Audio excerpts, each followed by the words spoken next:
महारानी ने कांग्रेस सरकार पर तुष्टीकरण कहकर प्रहार किया कि अब बीजेपी प्रदेशाध्यक्ष सीपी जोशी भी महारानी के सुर में सुर मिलाते हुए दिखाई दिए और जैसलमेर में पाक विस्थापित हिंदू शरणार्थियों के घरों पर बुलडोजर चलाने की कार्रवाई पर ट्वीट कर कड़ा हमला बोला और कहा कि कांग्रेस के डीएनए में ही तुष्टीकरण है।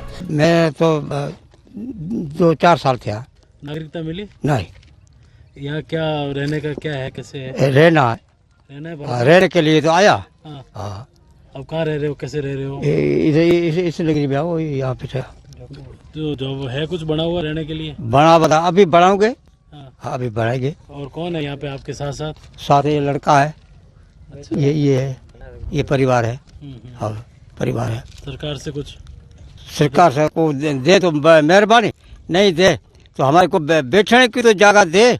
मैं आटा भी नहीं मांगता, बैठने की जगह तो मिले, वो भी नहीं मिलती है। फिर आपकी मर्जी भाई, हुकूमत की।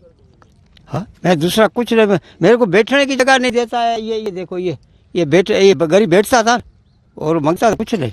ये बैठने की ये झुकी ये पे छोड़ दी। आपकी मर्जी भाई, मैं क्या करूँ? क्या नाम है? मजीना। तो वही नेता प्रतिपक्ष राजेंद्र राठौड़ भी इस मामले में कूद पड़ते हैं और कहते हैं कि ये कार्रवाई मानवता की क्रूरता से हद पार होना है और नौकरशाही पर तंज कस डालते हैं। पाकिस्तान से प्रताड़ित आए हिंदू, जिनके लगातार वहाँ आस्थाओं पर हमला हो रहा था, बहन बेटियों की इज्जत लूटी जा रही थी, यहाँ आश्रय लेने आए थे, सरकार की सहानुभूति लेने आए थे, लंबे समय से नागरिकता की मांग कर रहे थे, गरीबी की रेखा के नीचे जीवन यापन कर रहे थे, उनके मकानों को तोड़ना, पहले जोधपुर में फिर जैसलमेर में, ये मानवता की क्रूरता की हदों से पार होना है। सरकार के नौकरशाह किस प्रकार इस प्रकार रुख अख्तियार कर सकते हैं, किसके आदेश से और वैकल्पिक व्यवस्था करते। आज जैसलमेर का तापमान 45-46 डिग्री को छू रहा है, ऐसे में वो बेसहारा सड़कों पर बैठे तड़फड़ा रहे हैं। ये मानवता की क्रूरता की हदों को पार कर रहे हैं, इनकी जितनी निंदा की जाए उतना कम है।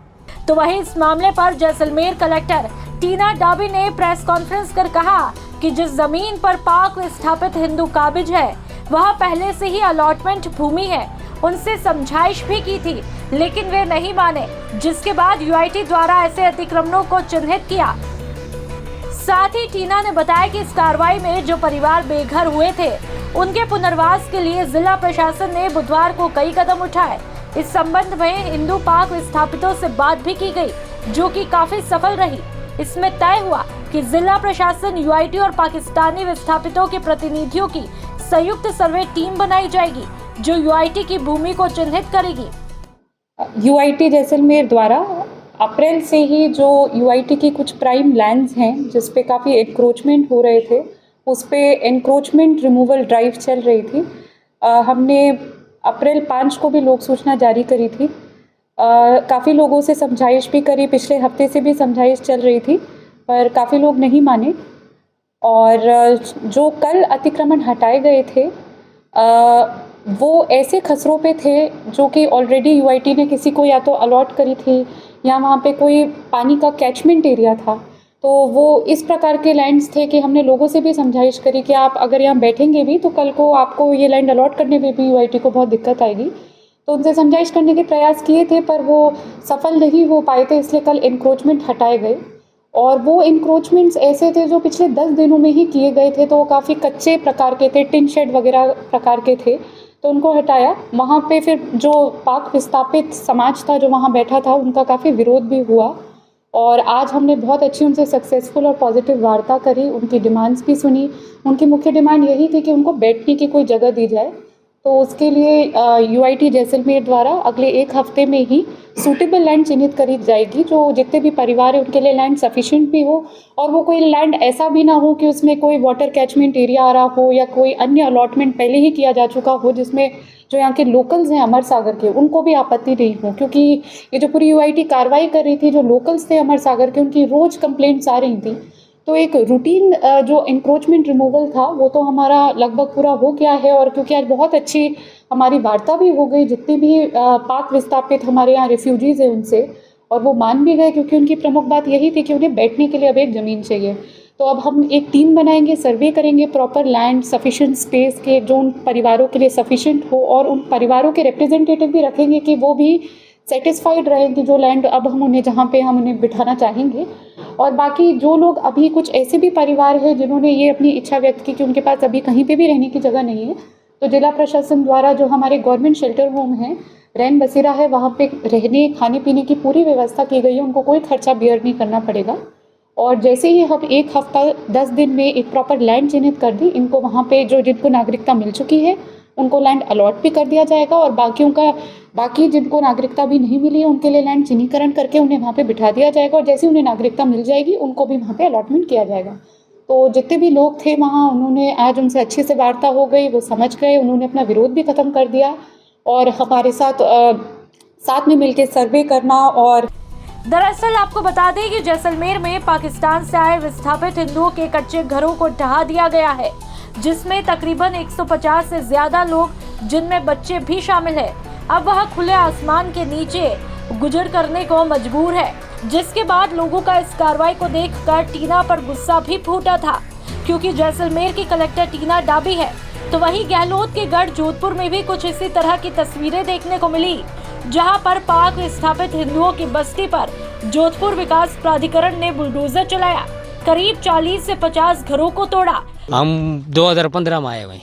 अच्छा, 2015 में आए हुए हैं कि हम उधर थे, गरीब आदमी थे, इतने पैसे हमारे पास नहीं थे। इधर आए, इधर आके हमारे मजदूर करके इधर प्लॉट लिए हमने। प्लॉट लिए, वो पैसे तो लिए, फ्री से नहीं लिए हमने, हमारे पैसे लिए 70-70 हज़ार रुपये पैसे लिए वो प्लॉट के। अब लिए, अब हमें थोड़े घने से इतने बनाए जो हमारे तोड़ दिए। अब किधर जाएं गरीब आदमी? उधर भी दुखी, इधर भी दुखी। भारतीय तो नागरिकता मिल चुकी है? नहीं मिली अभी तक, क्या कुछ भी नहीं मिला है। अच्छा, कौन है परिवार में तो हम घर पे आदमी हैं, 8-10 आदमी हैं। किसी को नहीं मिली मान्यता? किसी को नहीं मिली अभी तक। अब रहने का कैसे क्या है? अब रहने का जाएंगे नहीं, इधर बैठे रहेंगे, वापस तो नहीं जाएंगे। पाकिस्तान नहीं जाएंगे? नहीं जाएंगे, इधर बैठे रहेंगे और कुछ भी नहीं। क्या काम करते हैं? मजदूरी करते हैं। अच्छा, मेहनत मजदूरी। केवल राम। आज से तकरीबन 23 दिन पहले इसी पाक विस्थापित बस्ती में जोधपुर विकास प्राधिकरण द्वारा बुलडोजर चलाकर तकरीबन 40 से 50 पाक विस्थापित हिंदुओं के घरों को तोड़ा गया था। उनका आरोप है कि हमें ना तो नोटिस दिया गया और हमारे घर को तोड़ दिया गया।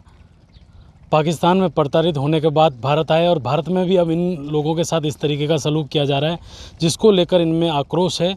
और आज 23 दिन बीत चुके हैं। जैसलमेर में भी सरकार द्वारा बुलडोजर चलाकर वहाँ घर तोड़े गए। जोधपुर में भी इस तरीके का ये वाक़या हुआ। हालांकि इस पूरे घटनाक्रम पर राजस्थान सरकार ने जोधपुर विकास प्राधिकरण के सचिव नवनीत कुमार को APO कर दिया। लेकिन बड़ा सवाल ये उठता है कि पाकिस्तान में भी प्रताड़ित होने के बाद जब भारत आते हैं तब भी इनके साथ इस तरीके का सलूक किया जाता है। कहीं ना कहीं ये सवाल खड़ा होता है कि जब भारत में भी इनको अगर रहने के लिए जगह नहीं मिल रही है तो ये लोग कहाँ जाएं? पाक विस्थापित हिंदुओं का आरोप है कि राजस्थान सरकार ने बिना नोटिस दिए इस कार्रवाई को अंजाम दिया। इस मामले में 23 दिन बाद भी सरकार ने उन लोगों की सुध नहीं ली है। राजस्थान तक के लिए जोधपुर से अशोक शर्मा और जैसलमेर से विमल भाटिया की रिपोर्ट।